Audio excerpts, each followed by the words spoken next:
quick video on how to remove the lower lip off of 2015 Chevy Colorado.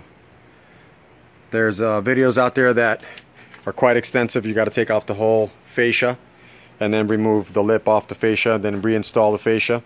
I found that quite extensive. So I came around in here and I took off, as you can see I have moldings. I took off the first 3 bolts, then I took off the 3 bolts that go attached to here. Then I went underneath and I removed this. It's already on there. I removed this to be able to get into the top, to remove all like 4 bolts here. Did the same thing on the other side.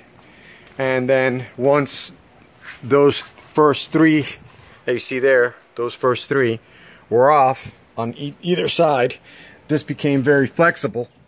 And I took off 2 here, 2 on the other side over there, and then this was able to like bend out a lot more than what it can now.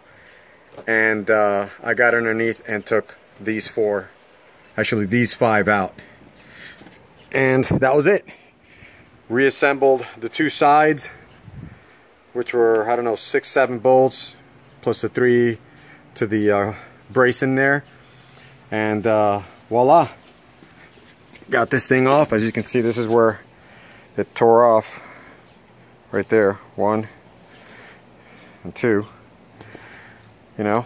So that right there, you got 0.7 miles per gallon difference. Who cares? It's a 4-cylinder. I get great gas mileage, and it looks a lot better now.